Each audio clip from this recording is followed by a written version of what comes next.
ભેદભરમ. લેખક હરકિશન મહેતા. ચેપ્ટર 16. જોયું ને ગીતા, તારો આ બ્રહ્મચારી મારી 2 દિવસની સોબતમાં કેવો બદમાશ બની ગયો. વિવેક પાસેથી વિગતે વાત સાંભળીને દેશપાંડેએ તેની પીઠ થાબડતા ઉમેર્યું. દરેક સદ્ગુણી માનવીમાં એક બદમાશ છુપાયેલો હોય છે. એ સિવાય આ સંન્યાસી દાણચોરનો પાઠ આટલી ચતુરાઈથી ભજવી જ કેમ શકે?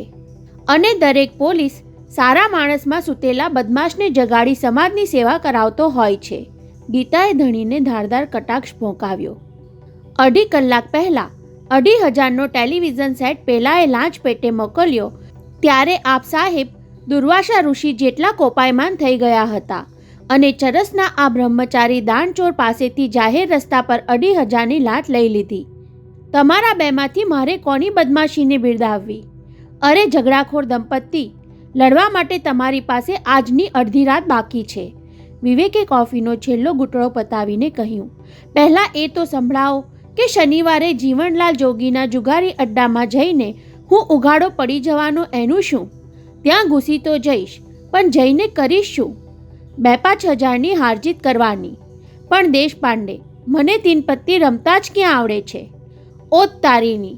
કહેતા દેશપાંડેને એટલું બધું હસવું આવી ગયું કે સિગરેટના ધુમાડા ગળામાં અટવાઈ ગયા અને ખાંસી ખાતા ખાતા બેવડ વળી જવું પડ્યું. સાલા બ્રહ્મચારી, અમારે તને એ પણ શીખવવું પડશે? દેશપાંડેની ખાંસીનો લાભ લઈને ગીતાએ સંભળાવ્યું. તીનપત્તી તો ચાણોઠી રમતી નાની છોકરીઓને આવડે, પણ બાએ મને બાળપણથી જ આ અપલક્ષણથી આગો રાખ્યો છે. કયા અપલક્ષણથી? ગીતાએ આંખ મિચકારીને પૂછ્યું. છોકરીઓથી કે તીનપત્તીથી? ગીતા, મજાક છોડ! ખાંસી દબાવી દઈને દેશપાંડે ગંભીર અવાજે કહ્યું. જુગારના અડ્ડામાં જઈને એ 2-4 હજાર હારી આવે એનો વાંધો નથી, પણ વિવેકની અસલિયત ઉઘાડી પડી ગઈ તો આપણે બહુ મોટી બાજી હારી જવાના. જીવનો જોગી ભારે ખતરનાક આદમી દેખાય છે. ખૂનના ભેદનો તાગ લેવા જતાં ક્યાંક વિવેકનો જાન જોખમાઈ ન જાય એ જોવાનું છે. સાંભળીને ગીતાનો ચહેરો ફિક્કો પડી ગયો. દેશપાંડે, શનિવારે વિવેક ત્યાં જાય જ નહીં તો? હું પણ એ જ વિચારતો હતો. ગુનેગારને પકડવાનું કામ અમારું છે. દેશપાંડેએ હોઠ વચ્ચે દબાવેલી સિગરેટ સળગાવવાનું માંડી વાળતા કહ્યું. ટેલિવિઝન ઉંચકીને આવેલો માણસ મૂંગો હતો, પણ સાંભળી શકતો હતો. એનો અર્થ સમજાય છે વિવેક? જીવણા જોગીએ કોઈ ગુનાસર એની જીભ કાપી નાખી હશે, અથવા તો પોતે એવા ખતરનાક ગુના કરતો હશે કે નજરે જોઈને પણ કોઈ પાસે કબૂલાત ન કરી શકે, એટલે જીભ કટ્ટા માણસને તેણે પાડ્યો હશે. નહીં વિવેક, મારાથી તમને એમ જોખમના અંધારામાં ધકેલી ન દેવાય. પણ દેશપાંડે, મને જોખમમાં નહીં નાખવા માટે તમે એકલા જોખમ ખેડો એ કેમ બને? એ બને કારણ કે હું પોલીસવાળો છું. પણ આ કેસમાં આપણે પોલીસ ખાતાની મદદ ક્યાં લેવાના છીએ? વિવેકે જુસ્સાભેર સ્વરે દલીલ કરી. દરેક સદ્ગુણી માણસમાં બદમાશ છુપાયેલો હોય છે કે નહીં એની મને ખબર નથી, પણ માણસ માત્રમાં એક પરાક્રમી પુરુષ બેઠો હોય છે, અને દરેક પરાક્રમી પુરુષને એક સ્ત્રીનું પીઠબળ હોય છે. ગીતાએ એવા જ જુસ્સાથી કહી દીધું. વિવેક, હું તને પાના રમવા શીખવી દઈશ. શનિવાર આડે હજુ પૂરા 2 દિવસ બાકી છે. દેશપાંડે! ગીતાનો જુસ્સો જોઈને દેશપાંડે સિગરેટ સળગાવી. વારાફરતી બંને સામે નજર ફેંકી લઈને મોંમાંથી છૂટતા સિગરેટના ધુમાડા સાથે તેણે સંમતિ આપી દીધી. ઠીક છે ગીતા, તું તીનપત્તીમાં બાવદરી છે. બ્રહ્મચારીને પલોટી તો દઈશ, પણ વિવેક, તમારે અહીં આવવામાં સાવધ રહેવું પડશે. એ શું કામ? પેલો જીભકટ્ટો તમને અહીં બેઠેલા જોઈ ગયો કે નહીં એની આપણને ખબર નથી. તમે રમવા જાઓ અને તમને જોતા જે ભડકી જાય, જીવણા જોગીને આપણી ઓળખાણની જાણ થઈ જાય તો પહેલાં પગલે જ આપણા પગ કપાઈ જાય. એની ચિંતા નહીં કરો, અહીં આવવામાં હું સાવધ રહીશ. તમારે મારી ઓફિસે આવવાનું પણ બંધ કરવું પડશે. દેશપાંડેએ સાવચેતી સંભળાવી. પેલો ટેક્સી ડ્રાઈવર ક્લબમાં જઈને એના માલિકને તમારી વાત કરશે. તેની સાથોસાથ હું કેવો દંભી છું એની જાહેરાત કરવાનો. એણે જરૂર મારા ખમીસ પર બિલ્લો જોયો હશે, મારું નામ વાંચ્યું હશે. ટેલિવિઝનનો સેટ એની ટેક્સીમાં અહીં આવ્યો હતો ત્યારે મેં લાંચ પાછી વાળી છતાં તમારી પાસેથી 2,500ની લાંચ બેધડક લઈ લીધી. એ વાત ડ્રાઈવર જીવણા જોગીને અચૂક કહેવાનો. આ મુદ્દો તો મારા ધ્યાનમાં જ નહોતો આવ્યો. હું લાંચ લઉં છું એ જાણીને તેને સુખદ આંચકો લાગશે.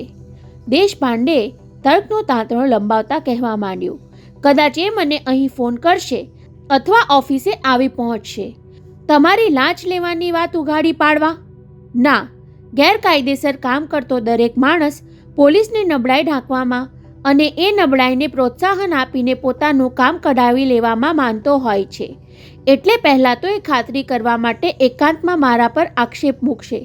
ટેલિવિઝન સેટ પાછો વાળીને તમે તમારી જાતને પ્રામાણિક પોલીસ ઉપરીમાં ખપાવવાનો ઢોંગ કર્યો અને સાહેબ, એ જ રાતે પેલા ચરસવાળા પાસે તમારી પ્રમાણિકતાનું 2,500નું લીલામ પણ કરી નાખ્યું.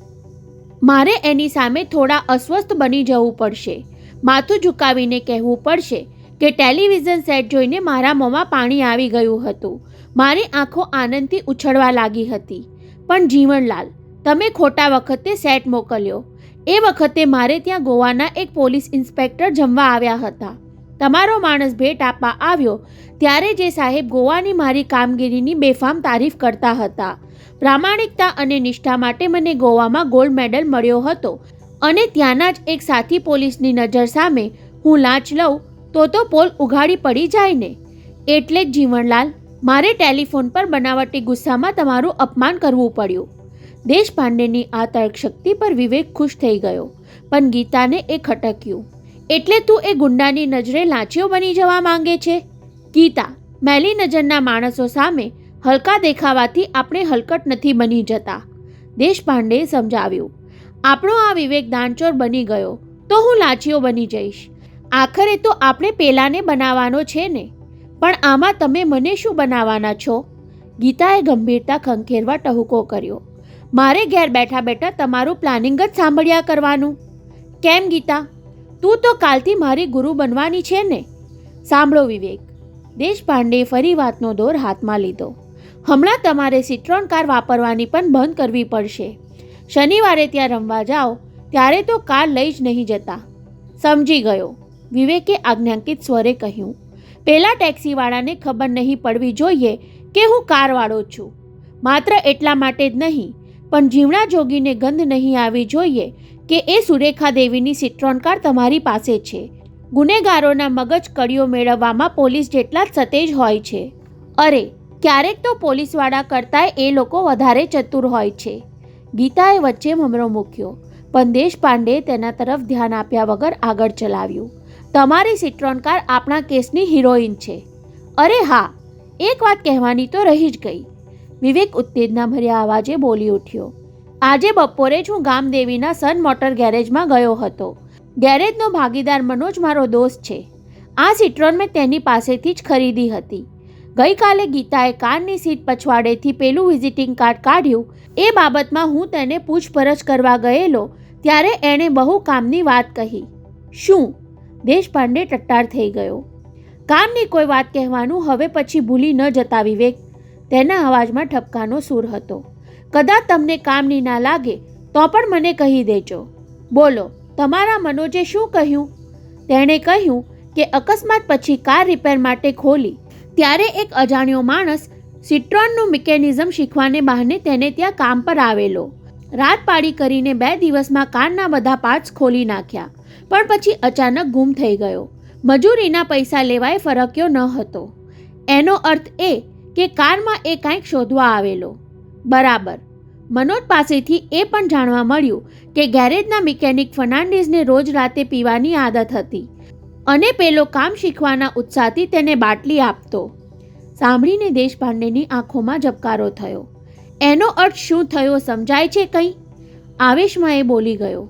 અકસ્માતની રાતે સુરેખા દેવીના હીરા ખૂનીના હાથમાં આવ્યા ન હતા, એટલે મોટરના બધા પાર્ટ્સ ખોલીને હીરા શોધી કાઢવા કાવતરાખોરોએ આ તરકીબ અજમાવી. મનોજના મિકેનિક પાસેથી આપણે કામ શીખવા આવેલાનો પત્તો મેળવવો પડશે. એ કામ મેં મનોજને સોંપી દીધું, વિવેકે ઉત્સાહભેર કહ્યું. સાથોસાથ મેં તેને સાવચેત પણ કર્યો છે કે તારા મિકેનિક ફર્નાન્ડિઝને વહેમ ન પડે એ રીતે પૂછપરછ કરજે. કદાચ એને પણ કાવતરાખોરોએ ખરીદી લીધો હોય. ના, એમ નહીં બન્યું હોય, દેશપાંડેએ દ્રઢતાપૂર્વક કહ્યું. ગુનેગારો ભેદના ભાગીદારની સંખ્યા વધારતા નથી. એમ કરવાથી પકડાઈ જવાનું જોખમ વધી જાય. વિવેક: હવે હું છાતી ઠોકીને કહી શકું છું કે સુરેખા દેવીનું ખૂન જ થયું છે અને ખૂનનો હેતુ હીરા હાથ કરવાનો હતો, અંગત વેરઝેરનો નહીં. હીરા. ગીતાની કીકીઓ ઝગમગી ઉઠી. આ હીરાની વાત તો તમે મને કરતા જ નથી. બહુ કિંમતી હતા કે? બહુ કિંમતી તો નહીં, ફક્ત 60 લાખના જ હતા. 60 લાખ! ગીતાની આંખો સાથે મોં પણ પહોળું થઈ ગયું. સાલા, 60 લાખના હીરા કેવા હોય એ જોવા માટે તો હુંય કોઈનું ખૂન કરવા તૈયાર થઈ જાઉં. દેશપાંડે: તું આ ખૂનીને પકડી પાડે તો મને એકવાર હીરા જોવા દઈશ ને? ખૂની પકડાશે તો પણ હીરા હાથ નહીં લાગે. વિવેકે વચ્ચે જ બોલી નાખ્યું. એ હીરા મુંબઈની બજારમાં વેચાઈને પરદેશ ભેગા થઈ ગયા. હટ સાલા, ત્યારે તો ખૂન કેસમાંથી મારો અડધો રસ ઉડી ગયો, કહેતા ગીતાએ બગાસું ખાધું. મને હવે ઊંઘ આવવા માંડી. તું સૂઈ જા ગીતા. મારે હજુ વિવેકને ચરસ અફીણની દાણચોરી અંગે જાણકારી આપવાની છે. દેશપાંડે ઘડિયાળમાં જોતા કહ્યું. 12 વાગી ગયા.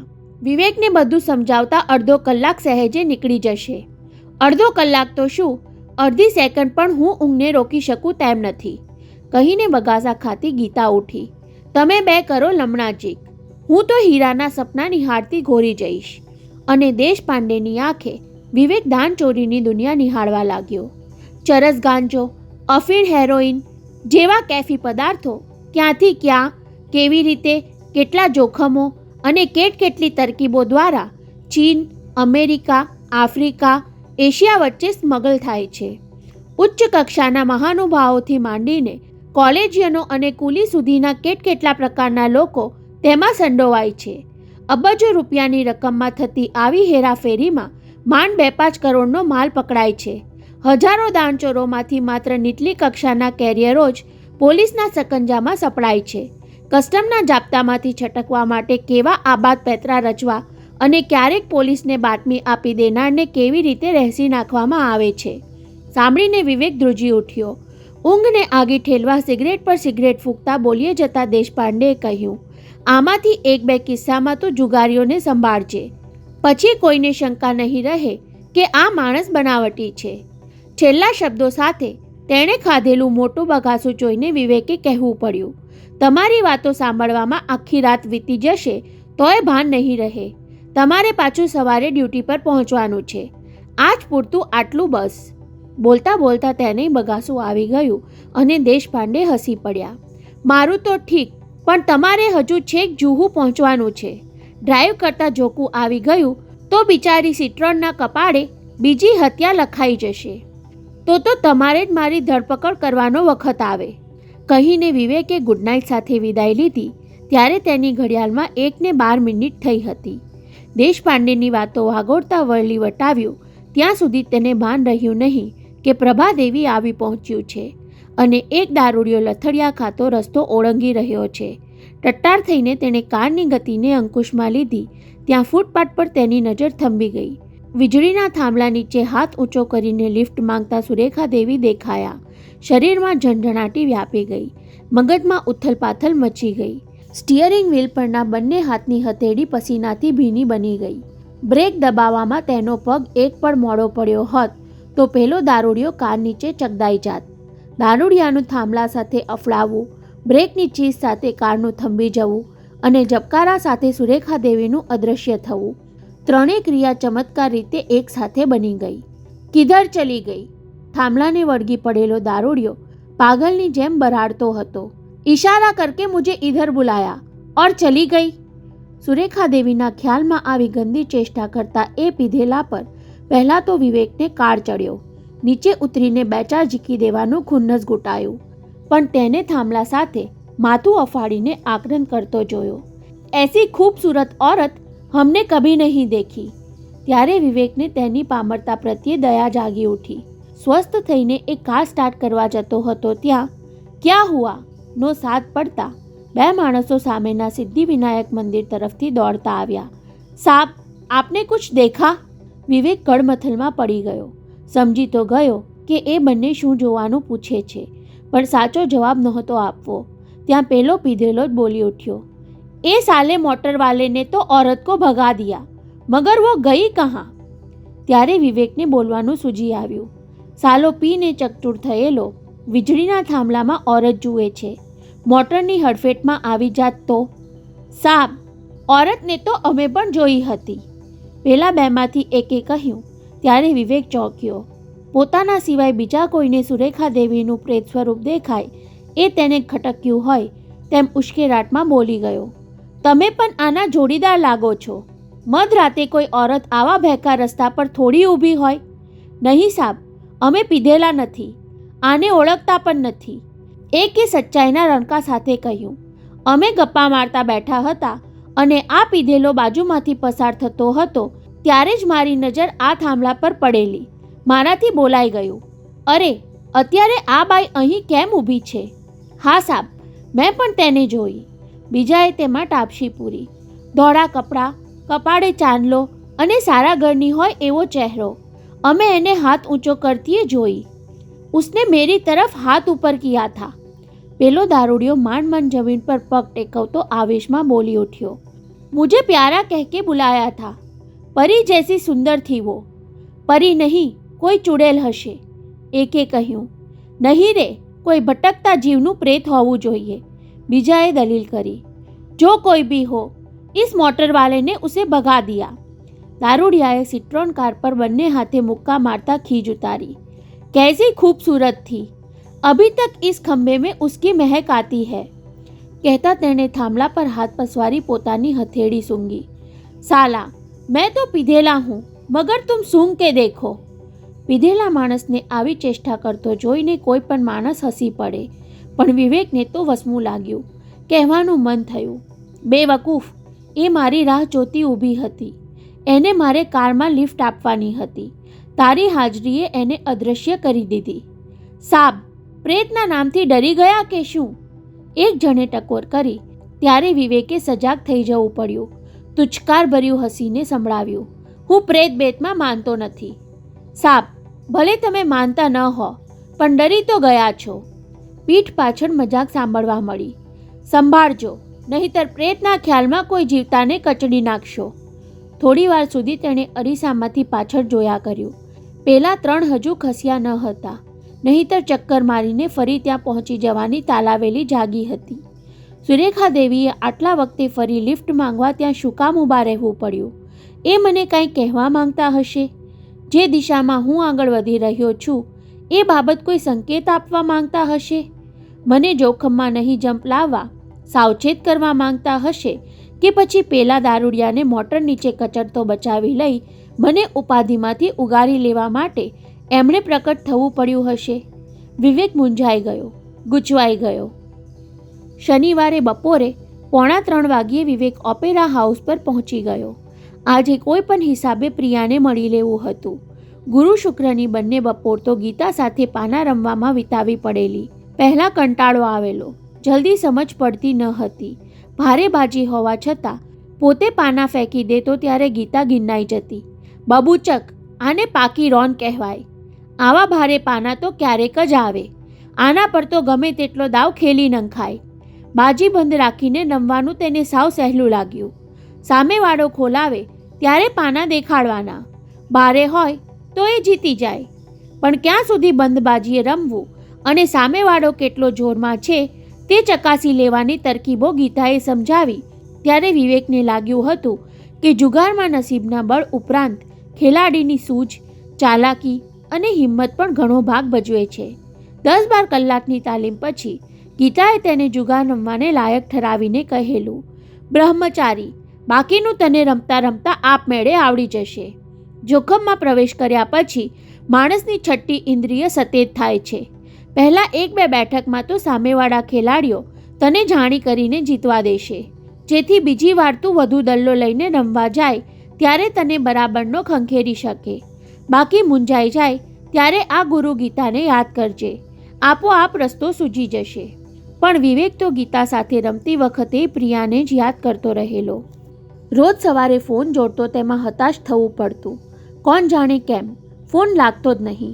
તેને વહેમ પડેલો કદાચ દાદાજીએ ફોનનું રિસીવર બાજુમાં જ મુકાવી રાખ્યું હશે, જેથી બહારનો કોઈ ફોન આવી જ ન શકે. પણ પ્રિયા ધારે તો મને ફોન જોડી શકે ને. દાદાજી બાથરૂમમાં હોય ત્યારે 2 મિનિટ છાનીમાની વાત તો કરી લઈ શકે ને. વિવેકની બીજી બેચેની હતી પ્રિયાથી છાની રાખેલી એ ટેપ.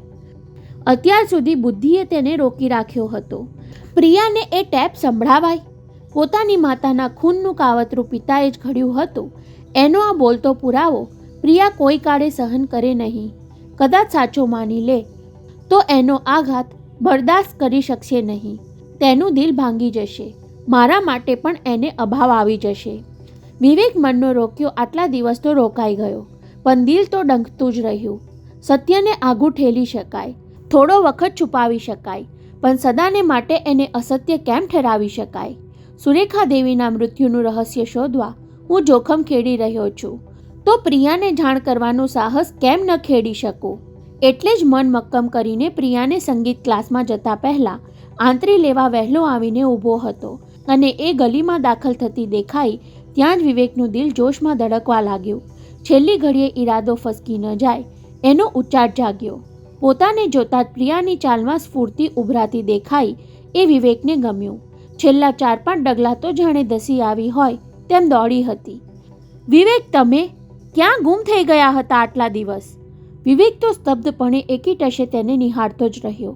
5 દિવસ ન મળ્યાની પ્યાસ छिपाવવામાં તેને બોલવાનું ન સૂચ્યું. આમ શું તાકી રહ્યા છો? નજરમાંથી નીતરતો પ્રેમ પોતાના હૈયામાં છલકાઈ ઉઠ્યો ત્યારે એ બોલ્યા વગર રહી શક્યો નહીં. જાહેરમાં કોઈ જોઈ જશે તો? અને વિવેક સજાગ બની ગયો.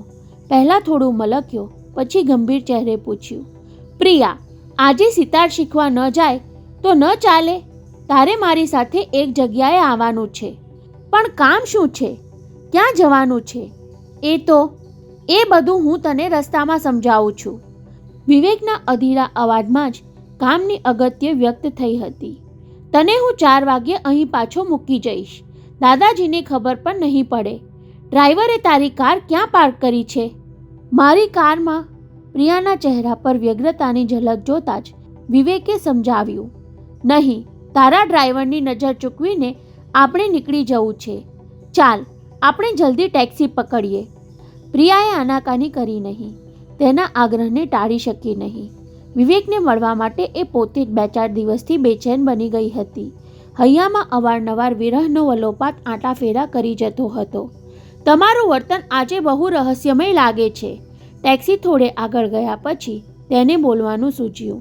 આપણે કઈ તરફ એ તો મને ખબર નથી. બસ અડધો કલાક શાંતિથી કોઈની ખલેલ વિના વાતચીત કરી શકીએ એવી જગ્યાએ. બોલતા વિવેકને કાંઈ સૂઝ્યું હોય તેમ કહી દીધું, મારી ઓફિસે જ જઈએ. શનિવાર છે, આસપાસની બધી જ ઓફિસો બંધ હશે. એટલે વિવેક, તમે? નહીં પ્રિયા, ગમે તેવા તર્ક નહીં કરતી.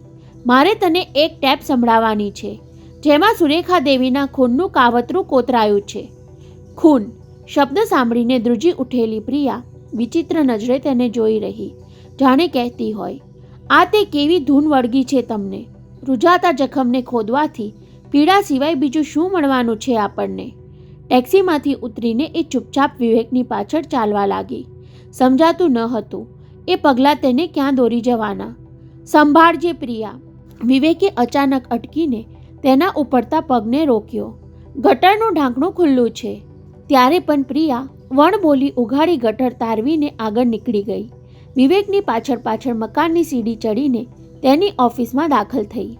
ટેબલ અને ટેલિફોન સિવાય ઇન્સ્યોરન્સ એજન્ટની કેબિનમાં બીજું શું હોય? પ્રિયા કહીને તેણે સ્વિચ દબાવી પંખો ચાલુ કર્યો.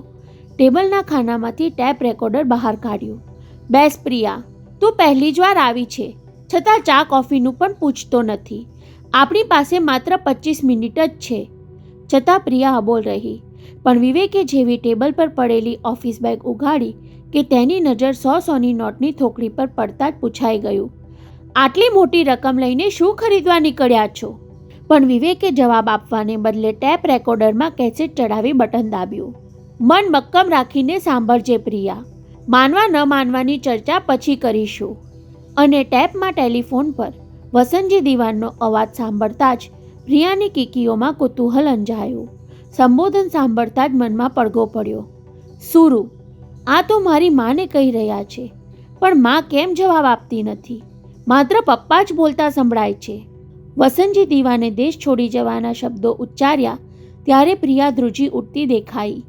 માએ આનો શું જવાબ આપ્યો, એમને રોકવા માટે શું બોલી એ પ્રિયાને સાંભળવું હતું, પણ આગળ પપ્પાના બોલવામાંથી જાણી લીધું. મમ્મી એમને રોકવા માંગતી હોવી જોઈએ, પણ હીરાનો ઉલ્લેખ આવતા જ પ્રિયાના કપાળની નસ તંગ થતી દેખાઈ. કરજ ચૂકવવા મમ્મી પોતાનું સર્વસ્વ આપી દેવા તૈયાર થઈ. એના હોઠ પર સ્મિતની ધ્રુજારી ફરકી ગઈ. ત્યાં બાબુલનાથ પાસે ઊભેલા પરદેશી માણસને લિફ્ટ આપીને કારમાં બેસાડી દેવાની સૂચનાએ પ્રિયાને થથરાવી મૂકી. જાણે બધું અત્યારે જ બની રહ્યું હોય, મમ્મી હીરા લઈને હમણાં જ નીકળવાની હોય તેમ તેનાથી ચીસ નંખાઈ ગઈ. નહીં નહીં મમ્મી, તમે જતા નહીં. અને વિવેકે બટન દાબી ટેપ રેકોર્ડર રોકી દેવું પડ્યું.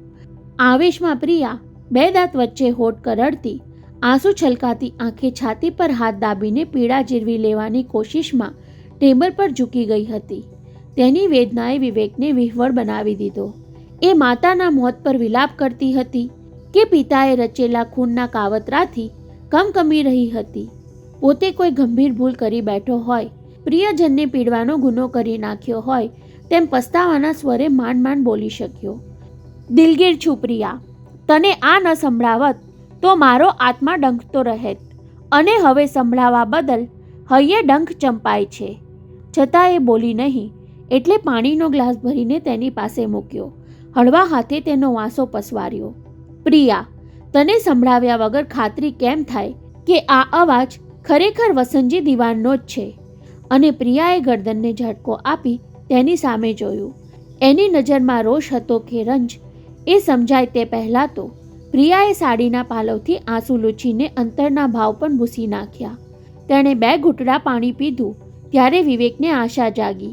હમણાં બોલી ઉઠશે. હા, અવાજ મારા પપ્પાનો જ છે. વિવેક, મને કેસેટ જોવા દેશો?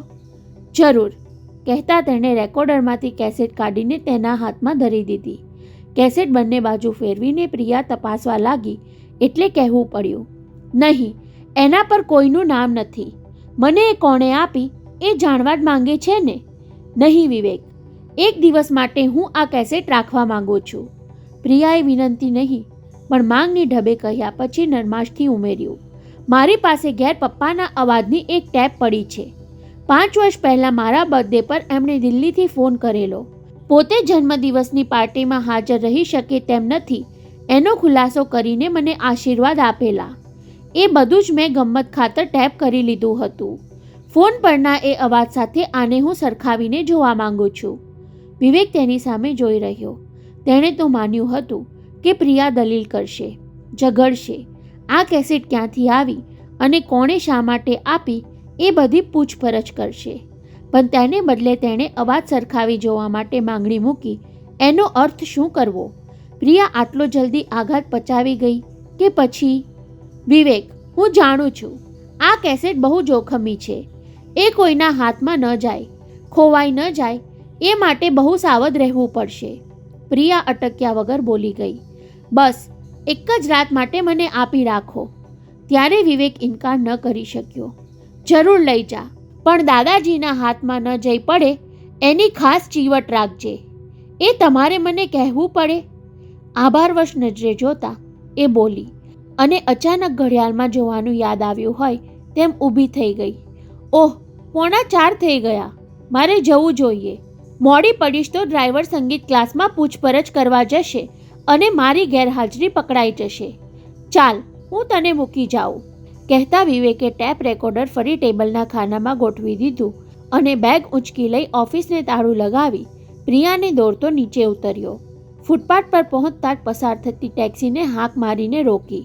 ચાલ પ્રિયા, કહેતો એ અડધો રસ્તો ઓળંગે છે ત્યાં પાછળથી ઓયમાં અવાજ સાંભળીને તેણે ડોક ફેરવી તો ઉઘાડી ગટરના ઢાંકણાની ઠેસથી પ્રિયા નીચે પડતી તો રહી ગઈ, પણ સમતોલપણું સાચવી લેવા જતાં હાથમાં પકડેલી પેલી કેસેટ છટકીને ગટરમાં જઈ પડી.